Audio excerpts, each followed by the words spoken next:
Thank you, Mr. Chairman, Madam Chairman. My name is Mac Haddow. I'm the Senior Fellow on Public Policy with the American Kratom Association. In 2016, the Food and Drug Administration proposed and recommended the scheduling of natural kratom under the Controlled Substances Act. The DEA, in an unprecedented move, withdrew that recommendation based on the science that was presented, which was evaluated subsequently by the Assistant Secretary for Health, Dr. Brett Giroir, during the first Trump administration. And in that evaluation, he said something that was critically important, and that was that the FDA's evidence and data was embarrassingly poor in its formulation. And that, of course, was something of great interest to a consumer advocacy group like ours, because the critical issue here is, are the kratom products that are available to consumers in the United States, are they properly formulated and safe for human consumption?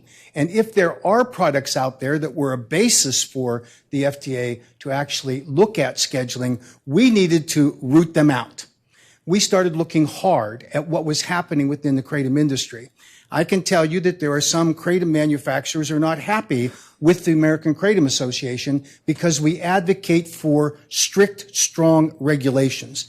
And as an example, we found in the industry in 2016 through 2019 that there were some kratom manufacturers who thought that they could play amateur chemists, and they took the metrogene, the principal alkaloid in the kratom plant, and they isolated it, and then they enhanced it using industrial grade solvents. In other words, they created an opioid. They created a dangerous, deadly product, and there was no regulation on it. In 2019, we advocated for now what is called the Kratom Consumer Protection Act. It has been enacted in various forms across the United States in 21 states. Two important product formulation limitations that we saw in 2019 based on the activities of kratom manufacturers in the United States. First was this interest in 7-OH, to take a naturally occurring trace amount of 7-OH and enhancing it. We saw the individual manufacturers talking about doing that.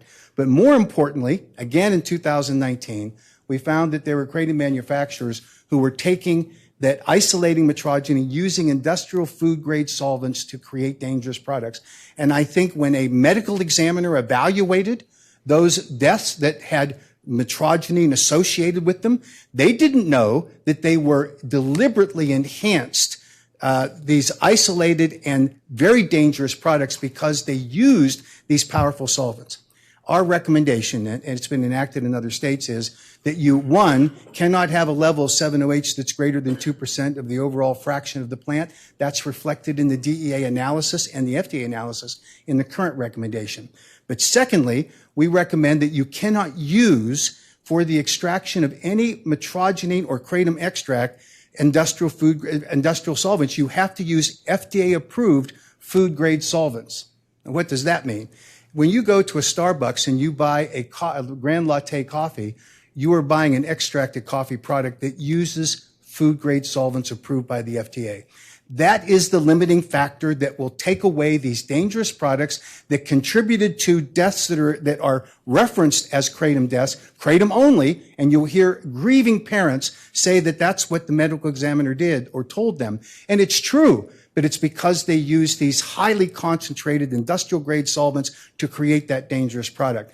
Our legislation and recommendation to you is that you do not allow that to happen and put this limitation on regulations of natural kratom to ban industrial grade solvents and only use FDA-approved food grade solvents.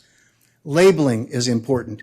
You need to make certain that the individual consumers can look at a label and know what's in the product, and we think that's very important. And age restrictions at point of sale are also important. But Laura Romney said something that I thought was very interesting and key to the regulatory structure that we recommend for you.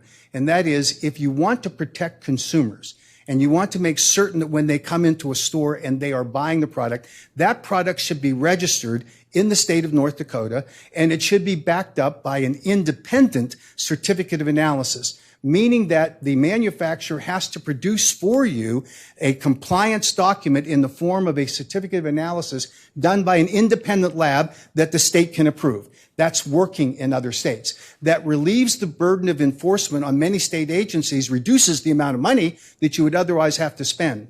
Then, if there is a complaint that is made about a product that is available in North Dakota on the shelves, you would require the manufacturer, the subject of that complaint, to produce an updated current certificate of analysis at their expense in order to justify continued marketing of that product in the state of North Dakota.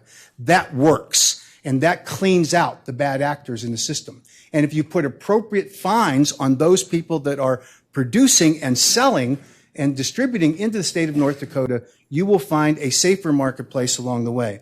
You cannot, and this is just the reality of what we see across the board on all these products, ban everything or foresee every eventuality. Can someone get in and tinker with the metrogenine or the other alkaloids in the kratom plant? Likely true.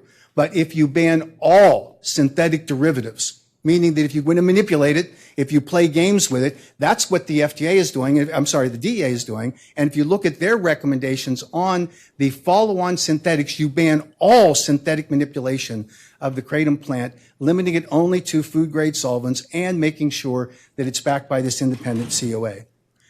Every grieving parent should be respected. Their stories are tragic.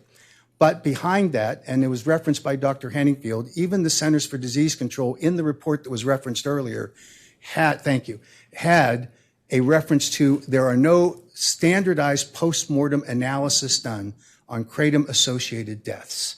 That needs to happen to make sure that the medical examiners and coroners are looking for the right things, that they're testing it adequately. And when the CDC found for kratom-only deaths, they were able to evaluate and identify those products that were actually what the FDA, HHS, and DEA all say, and NIDA, kratom deaths are rare, but when they do occur, it's because of adulterated products or underlying health conditions, of course.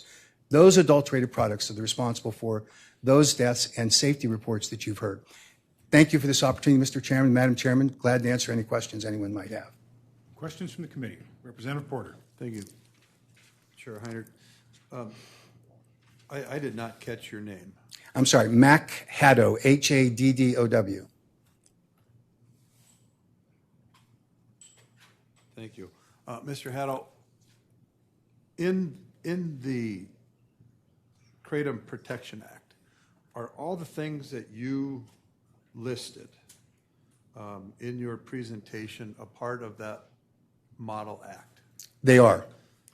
With the exception that I didn't mention, but we invite that you impose an excise tax or an increased sales tax on kratom products to fund enforcement actions by the state. We don't believe that the citizens of North Dakota should be burdened with an enforcement budget because of a kratom product. We think that should be the burden of the manufacturers and of the consumers. Okay. And that act has passed in how many states? 21 states in various forms. Some not as comprehensive as we would like because of legislators like to have their view on things that are overlaid into this. No.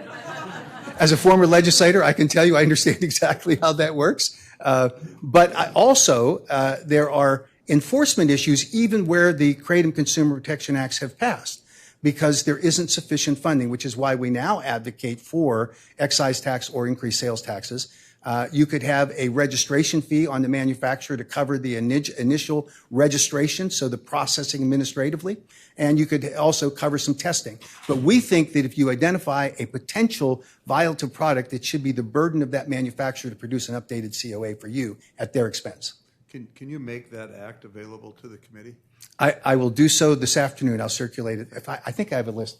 Our lobbyist, Scott, will have to make sure he gets it. We'll circulate it, absolutely. Thank you.